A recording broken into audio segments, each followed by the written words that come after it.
English first পেপারের একটা গুরুত্বপূর্ণ টপিক রিঅ্যারেঞ্জ। প্রথমে বুঝতে হবে রিঅ্যারেঞ্জটা কি। পরীক্ষায় কোনো একটা গল্প বা কোনো একটা ঘটনা তোমাকে দিবে, এলোমেলো করে তোমাকে সাজিয়ে লিখতে হবে। রিঅ্যারেঞ্জ মানে পুনরায় সাজানো। প্রথমে 1 নাম্বার একটা গল্প দেওয়া আছে, গল্পটা এখানে এলোমেলোভাবে দেওয়া আছে, তোমাকে সাজিয়ে লিখতে হবে কোন লাইনের পর কোন লাইন হবে। এটা হচ্ছে এ ট্রাস্টি ক্রো, একটি তৃষ্ণার্ত কাকের গল্প। তোমরা এটা ছোটবেলা থেকেই শুনে এসেছো, আমি গল্পটা আর বলতেছি না। প্রথম হবে টি নাম্বার।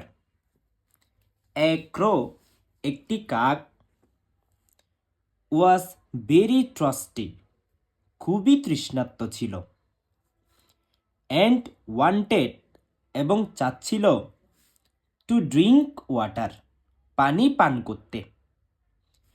একটি কাক খুবই তৃষ্ণার্ত ছিল এবং এটি পানি পান করতে চাচ্ছিল। এরপর বি নাম্বার।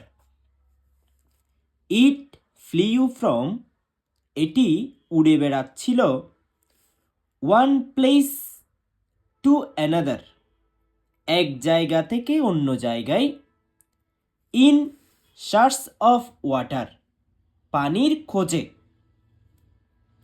এটি এক জায়গা থেকে অন্য জায়গায় পানির খোঁজে উড়ে বেড়াচ্ছিল। G number.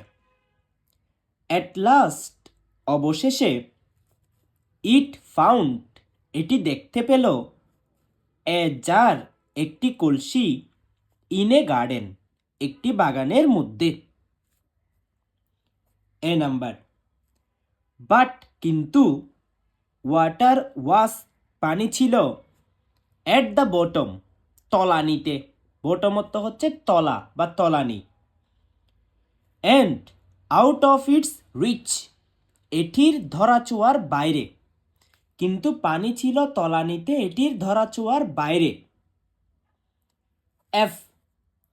দেন ইট হিট আপন এ প্ল্যান, তারপর এটি একটি পরিকল্পনা করল। ই। ইট টুক, এটি নিয়েছিল, সাম পেবলস, কিছু নুড়ি পাথর, অ্যান্ড দেন, এবং তারপর, ইট ড্রপড দ্যাম, এগুলো ফেলছিল, ইনটু দ্য জার, কলসির মধ্যে। C. As each pebble went down, এটা হবে পেবলস। নুড়ি পাথরগুলো একটা একটা যখন নিচে যাচ্ছিল, the water in the jar, কলসির পানি, রোজ আপ, উপরে উঠছিল, লিটল বাই লিটল, সামান্য সামান্য। অর্থাৎ নুড়ি পাথরগুলো যখন কলসির ভিতরে যাচ্ছিল, পানিগুলো আস্তে আস্তে উপরে উঠছিল। এইচ। হোয়েন, যখন, the water came to the mouth of the jar, যখন পানি কলসির মুখে আসলো, দ্য ক্রো ড্র্যাঙ্ক, কাক পান করল, অ্যান্ড কোয়েন্স ইজ ট্রস্ট, এবং এটির তৃষ্ণা মেটালো। Rearrange number 2। 2 নম্বর গল্পটা তোমরা হয়তো আগে শুনোনি। প্রথম আমি তোমাদের গল্পটা বলি। একদা এক মহিলা ছিল। ওই মহিলা তার মৃত সন্তানকে নিয়ে গৌতম বুদ্ধের কাছে আসলো। সে গৌতম বুদ্ধকে রিকোয়েস্ট করলো তার সন্তানের জীবন ফিরিয়ে দেওয়ার জন্য। বুদ্ধ বুঝতে পারল ওই দুঃখিনী মায়ের দুঃখ, এবং তিনি তাকে এমন একটা শর্ত দিলেন, যেই শর্তটা সে পালন করতে পারলে তার সন্তানের জীবন তিনি ফিরিয়ে দিবেন। শর্তটা কি? শর্তটা হচ্ছে, ওই মহিলা যদি এমন একটা বাড়িতে গিয়ে এক মুঠো সরিষার বীজ আনতে পারে, যে বাড়িতে কোনোদিন কোনো মানুষ মারা যায়নি, তখন তার সন্তানের জীবন গৌতম বুদ্ধ ফিরিয়ে দিবেন। তখন ওই মা মানুষের দরজায় দরজায় গেল এবং প্রত্যেককে জিজ্ঞেস করলো, আপনাদের বাড়িতে কি কোনোদিন কোনো মানুষ মারা গিয়েছে? তখন দরজার ওই পাশ থেকে উত্তর আসলো, হ্যাঁ। কেউ বলতেছে তার দাদু মারা গেছে, কেউ বলতেছে তার বাবা মারা গেছে, কেউ বলতেছে তার সন্তান মারা গেছে। এরকম প্রত্যেকটা বাড়িতে কেউ না কেউ মানুষ মারা গেছে।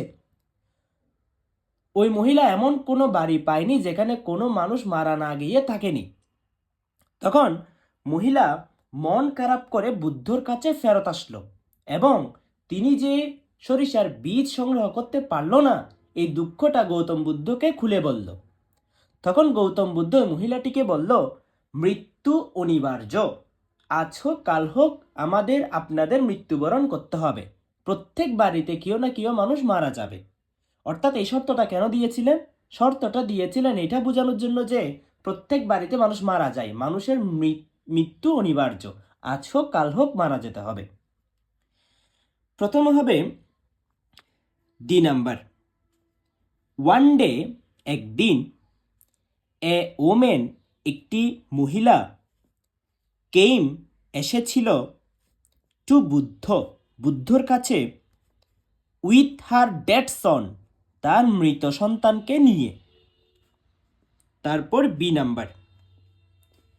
শি রিকোয়েস্টেড, বুদ্ধ, তিনি বুদ্ধকে অনুরোধ করেছিলেন, to bring her dead son, তার মৃত সন্তানকে ফিরিয়ে আনতে, ব্যাক টু লাইফ এগেইন, তার মৃত সন্তানের জীবন ফিরিয়ে আনতে রিকোয়েস্ট করল।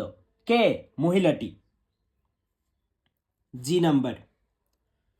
বুদ্ধ রিয়েলাইজড, বুদ্ধ বুঝতে পারল, the emotion and sorrow of the mother, Buddha ওই মায়ের ইমোশন এবং দুঃখ বুঝতে পারল।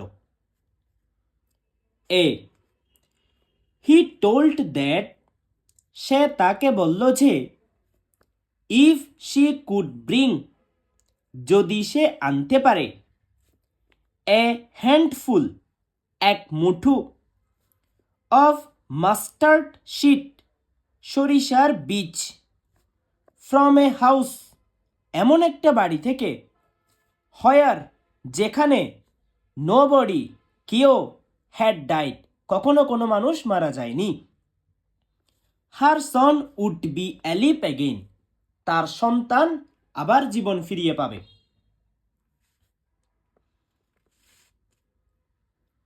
এফ, দ্য সরোফুল মাদার, এই দুঃখিনী মা, ওয়েন্ট, গিয়েছিল, ফ্রম ডোর টু ডোর, দরজায় দরজায় গেল, বাট ফেইল, কিন্তু ব্যর্থ হলো, to collect the mustard seed, সরিষার বীজ কালেক্ট করতে ব্যর্থ হলো। এইচ, ইন এভরি হাউস, প্রত্যেক বাড়িতে, শি স দ্যাট, তিনি দেখতে পেলেন যে, ডেথ হ্যাড শোন ইটস ক্রুয়েল ফেস, প্রত্যেক বাড়িতে কোনো না কোনো মানুষ মারা গিয়েছে, তিনি এটা দেখতে পেলেন। ই, শি রিটার্ন টু বুদ্ধ, তিনি বুদ্ধর কাছে ফেরত আসলেন, উইথ এ ব্রোকেন হার্ট, হৃদয় ভাঙা মন নিয়ে, অ্যান্ড টোল্ড হিম এভরিথিং, তাকে সব কিছু খুলে বললেন।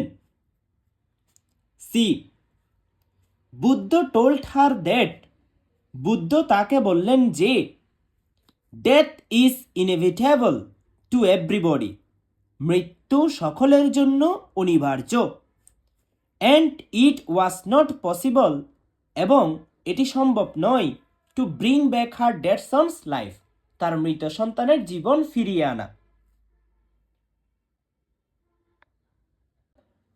রিঅ্যারেঞ্জ ট্রি, এই গল্পটা অ্যান্ড্রোক্লিসের গল্প। গল্পটা বলি। একদা এক যুবক ছেলে বাস করত, যার নাম ছিল অ্যান্ড্রোক্লিস। ওই অ্যান্ড্রোক্লিসকে কিছু কৃতদাস ব্যবসায়ী ধরে অন্য একটি দেশে বিক্রি করে দিয়েছিল। যার কাছে বিক্রি করে দিয়েছিল ওই মানুষটা ছিল খুবই খারাপ, তার উপর খুবই টর্চার করত। সে টর্চার সহ্য করতে না পেরে ওই মালিকের বাড়ি থেকে পালিয়ে আসলো এবং একটি জঙ্গলের মধ্যে গুহায় আশ্রয় নিল। একদিন সন্ধ্যাবেলায় সে গুহার মধ্যে ঘুমাচ্ছিল। হঠাৎ করে সেখানে একটা সিংহ প্রবেশ করল। সিংহটাকে দেখে মনে হলো সে আহত। অ্যান্ড্রোক্লিস প্রথমে ভয় পেয়েছিল, পরে সিংহের কাছে গিয়ে দেখল সিংহের পায়ের মধ্যে একটা কাঁটা ফুটে আছে। তখন অ্যান্ড্রোক্লিস তার কাঁটাটা রিমুভ করলো, দূর করে দিল এবং সিংহের সাথে সে রাতটা কাটালো গুহার মধ্যে। প্রথম হবে সি নাম্বার। ওয়ান্স আপন এ টাইম, একদা এক সময়, there lived a young man, একজন যুবক মানুষ বাস করত, নেমড অ্যান্ড্রোক্লিস, যার নাম ছিল অ্যান্ড্রোক্লিস। ই নাম্বার। হি ওয়াজ কট, তাকে ধরে ফেলেছিল, বাই এ স্লেভ মার্চেন্ট, কিছু কৃতদাস ব্যবসায়ী। স্লেভত্ব কৃতদাস, মার্চেন্টত্ব ব্যবসায়ী। হু সোল্ড হিম, যারা তাকে বিক্রি করে দিয়েছিল, টু এ রিচ ম্যান, একজন ধনী ব্যক্তির কাছে, ইন অ্যানাদার কান্ট্রি, অন্য একটা দেশে। G. His master was very bad, তার মালিক ছিল খুবই খারাপ, and inflicted heavy torture on him, তার উপর খুব নির্যাতন করত। বি। ওয়ান ডে, একদিন, হি ফ্লেড ফ্রম, সে পালিয়ে আসলো, হিজ মাস্টার্স হাউস, তার মালিকের বাড়ি থেকে, অ্যান্ড টুক শেল্টার, এবং আশ্রয় নিল, ইন এ কেইভ, একটি গুহার মধ্যে। এ। ইন দ্য ইভিনিং, সন্ধ্যাবেলায়, a lion entered the cave, একটি সিংহ গুহার মধ্যে প্রবেশ করল। এফ। দ্য লায়ন সিমড, সিংহকে দেখে মনে হচ্ছিল, ওন্ডেড, আহত, অ্যাজ হি ওয়াজ গ্রোনিং, সে যেভাবে গর্জন করছে সেটা দেখে মনে হলো সে খুব আহত। ডি। হি কেম নিয়ার অ্যান্ড্রোক্লিস, সে অ্যান্ড্রোক্লিসের কাছে আসলো, অ্যান্ড লিফটেড, লিফটেড শব্দের অর্থ হচ্ছে তোলা, হিজ পাও, তার থাবাটি তুলল। H. He took the Lions পাও, সে সিংহের থাবাটি তার হাতে নিল, in his hand, and removed, এবং দূর করল, এ বিগ থ্রন, একটি বড় কাঁটা, থ্রোনত্ব কাঁটা, ফ্রম ইট, এটি থেকে। দ্য লায়ন ওয়াজ রিলিভড, সিংহ মুক্তি পেল, অফ হিজ পেইন, তার ব্যথা থেকে। রিঅ্যারেঞ্জ 4। এটা হচ্ছে পেনিসিলিন। পেনিসিলিন কি? পেনিসিলিন হচ্ছে একটা জীবন রক্ষাকারী ঔষধ। আমরা সাধারণত জ্বর সর্দি হলে ফার্মেসি থেকে এমনি নাফা, এলাট্রল, সামান্য কিছু ওষুধ খাই। কিন্তু এই সামান্য ওষুধে যদি আমাদের কাজ না হয় বা অসুখ না কমে, তখন ডাক্তার আমাদেরকে অ্যান্টিবায়োটিক দেয়। এই অ্যান্টিবায়োটিক, প্রথম অ্যান্টিবায়োটিক হচ্ছে পেনিসিলিন। এটা আবিষ্কার করেন doctor Alexander Fleming. Doctor Alexander Fleming এর এখানে কোনো গল্প নেই, এটা তার সম্পর্কে বলা হচ্ছে, এটা সাজিয়ে লিখতে হবে আমাদেরকে। প্রথমে A number. Penicillin is the life saving medicine. Penicillin হচ্ছে একটা জীবন রক্ষাকারী ঔষধ। C number. It was discovered, এটি আবিষ্কার করেছেন বাই ডক্টর আলেকজান্ডার ফ্লেমিং। এটি আবিষ্কার করেছেন ডক্টর আলেকজান্ডার ফ্লেমিংয়ে। G number, Fleming was born, Fleming জন্মগ্রহণ করেছেন ইন এ পুয়ার ফ্যামিলি, একটি দরিদ্র পরিবারে, ইন স্কটল্যান্ড, স্কটল্যান্ডের একটি দরিদ্র পরিবারে জন্মগ্রহণ করেছিলেন। D, he was the seventh, তিনি ছিলেন সপ্তম, of the 8 brothers and sisters, তার 8 ভাই বোনের মধ্যে তিনি ছিলেন সপ্তম। বি, হি পাস্ট হিজ বয়হুড, তিনি তার শৈশব কাটিয়েছেন উইথ হিজ প্যারেন্টস, তার পিতামাতার সাথে। H, Fleming was a very, Fleming ছিল খুব regular and attentive student, Fleming ছিল একজন নিয়মিত ও মনোযোগী ছাত্র। E number, he was never absent from school, তিনি স্কুলে অনুপস্থিত থাকেননি আপ টু এজ অফ 12, 12 বছর বয়স পর্যন্ত তিনি কখনো স্কুলে অনুপস্থিত থাকেননি। F number, he was sent to London, তাকে লন্ডনে পাঠানো হয় অ্যাট দ্য এজ অফ 14, 14 বছর বয়সে, ফর হায়ার স্টাডি, তার উচ্চশিক্ষার জন্য। এটা মনে রাখার টেকনিক হচ্ছে, প্রথমে হবে পেনিসিলিন একটি জীবন রক্ষাকারী ওষুধ,